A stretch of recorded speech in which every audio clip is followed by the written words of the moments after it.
We got a big one here coming up on Sunday Night Football. Detroit Lions versus the Philadelphia Eagles. The Eagles are a 2.5-point home favorite. They can't score any points, though. Everybody wants the offensive coordinator to be fired. Philly fans are turning on Jalen Hurts. Everybody in the locker room is turning on A.J. Brown. This is going to be a very interesting game. You have a connected Lions football team coming to town who is just rolling offensively, beat up Grant's commies last weekend. Grant, Eagles or Lions, where are you leaning? I think this is a message to the defending Super Bowl champions, to the NFC, to the AFC. I think this is SmackDown versus Raw, but it's just a SmackDown from the Lions. I think they're going to come in. They're going to, for the first time in 3 years, make the Eagles look physically incapable. Even when the Eagles have been outplayed, they've never been out. They've never looked like the inferior team based on physicality. They've looked strong. They've looked fast. I think the Lions are going to put them in their place. The way Dan Campbell, and I get it, it was the Commanders. The Commanders' defense is historically bad. But when Dan Campbell came out and he ran the ball between the tackles 10, 15 plays in a row to start the game, he's the one calling plays now. We know the type of guy Dan Campbell is. He is going to make this a bar fight of a game. And that's what the Eagles want because they're used to dominating teams in that way. But they will not dominate the Lions doing that in this game. And then when the Lions open up their playbook, when they get to some of the play action, when they get the deep shots, the Eagles, they can get to that at their best, but they're also on a historic 3-and-out rate. Just inconsistency is what's defined their offense. So I do think this is going to be, I think the Lions are going to hit 30. I think this could be like a 31-20 sort of game. Lions win big time. I mean, both these teams are still alive for the number 1 seed. You look at the Philadelphia Eagles 7-2 right now in the NFC, Lions 6-3, and then you have the other two great records with the Seattle Seahawks and the Los Angeles Rams. It's 7-2 themselves. So this is a big game here for playoff implications. Also, with the Packers losing last week, Lions, the division is wide open right now. They can just run away with it if they keep winning football games. So I mean, I tend to lean towards the Lions here. My fear is that spread has gone from +1 to +2.5, but the Lions are a better football team. And the thing with the Eagles is they can be so inconsistent one week and then they can come out the next week and just dominate like that. They are more than capable of doing that. It's very simple to do that. You have Devontae Smith, you have A.J. Brown, and Saquon Barkley with a really good offensive line. My thing is, what do we get from Lane Johnson in this game? That's one thing. He got hurt last week, came back in.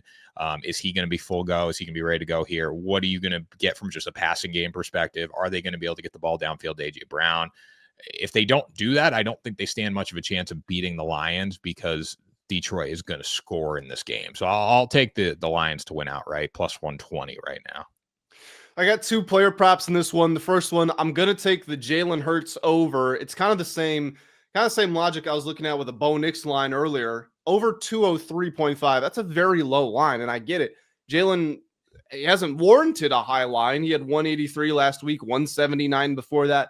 But also the week before that, it was 326, averaged 14 yards per attempt. But Jalen's had a lot of these 160, 130, 180 sort of games this season.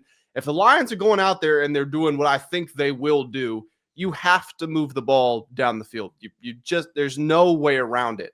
And you might put yourself in positions you don't want to be in, but you're going to be chasing, and that means you're going to have to go over. And you know what?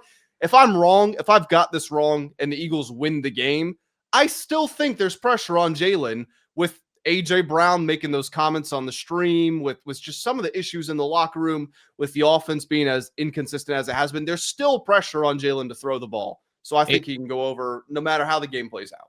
A.J. Brown has every right to be angry about not getting the football, but he has no right to go on streamers, whatever streams, and say, drop me in fantasy football and I want to produce. Like, he has no right to do that. That's the thing. Like, it's about winning the football game. And I think personally, like, I'm taking A.J. Brown over 60.5 receiving yards. I'm taking A.J. Brown touchdown. If this is just the perfect matchup for them to throw the ball, because they're going to have to throw. But if you don't get A.J. Brown at least 60 receiving yards in this game, I think he may just walk away from the damn team. I right? saw a stat that he's run a total of like 16 crossing routes this entire season. I forget what the exact number is, but it was something in like the 70s or the 80s for the NFL as far as ranking. And it's like, how do you not find more ways to get him the football?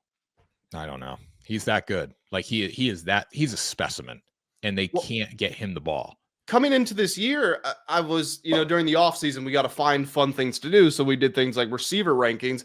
And everybody knows the top two. Everyone knows it's Jefferson and Chase. AJ was my number 3. Yeah. And I don't feel like that was wrong. And I think he can still easily hit that level. It's just they're not throwing him the ball and they're not getting him in good positions. I have no clue.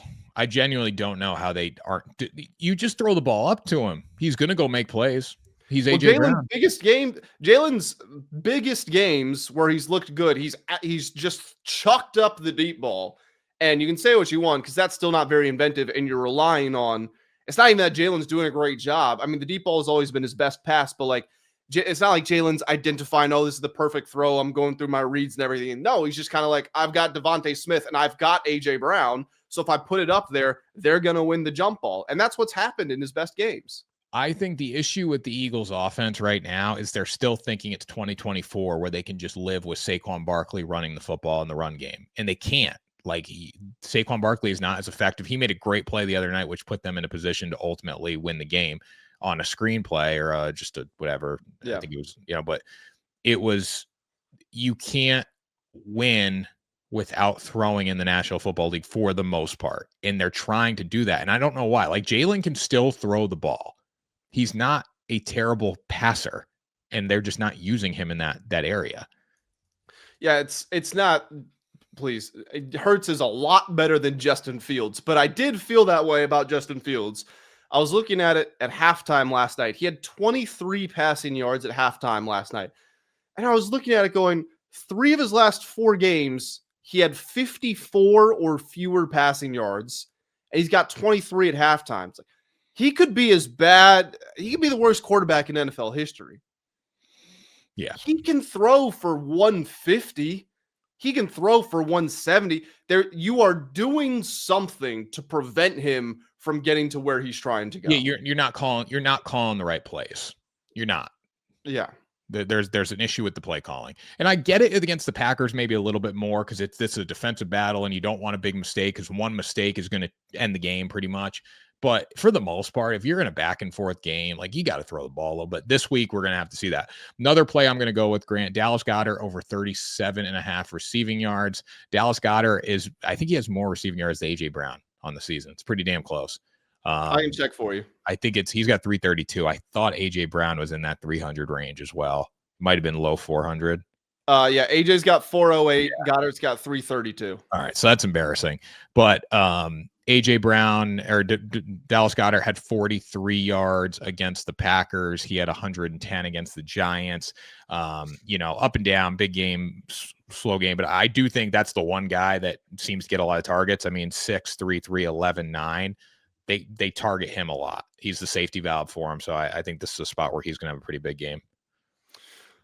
I'm going to go with, it feels like as safe a pick you're going to find. I'll take a Jahmyr Gibbs anytime touchdown. He's got 10 touchdowns already this season. Dan Campbell, again, clearly came in with the mindset, I'm just running between the tackles. I'm getting the ball in the hands of my best player. You saw what he did against Washington. And again, it's a terrible Washington defense, but it is a perfect representation of what he can do. He had one where he slammed it in between the tackles on the goal line. He had a 43-yard outside run that he took to the house. And then he beat the linebacker on an angle route, caught a touchdown. Gibbs can do anything you want him to. It doesn't matter what the situation of the game is. He is clearly running back number 1. I know we like to think of it of a committee with Montgomery, but if you watch them at all, Gibbs is clearly the guy. Yeah. And this is a game where you got to get in the hands of your best player. So he's definitely the guy, but they do alternate series a lot. Like they do, yeah. They each get their touches. I like Gibbs everything over receiving yards, over rushing yards. I mean, they just get the ball in his hands so many times. Touchdowns minus 125. You feel a lot better this year. Like in years past, it was all the joke was the Montgomery touchdown is going to come in and take away from the Jahmyr Gibbs touchdown. Now it's the Jahmyr Gibbs touchdown is the main guy, and you're sweating out that David Montgomery touchdown, which is fun to see. Yeah, I've been surprised. They've given it to Gibbs a lot at the goal line, and you feel like that would be where you would bring in Montgomery, but no, they're happy giving it to Gibbs. Yep. Anything else in this game, Grant? I think I got Hurts, Gibbs. No, I'm good. Hurts, Gibbs, Lions win outright.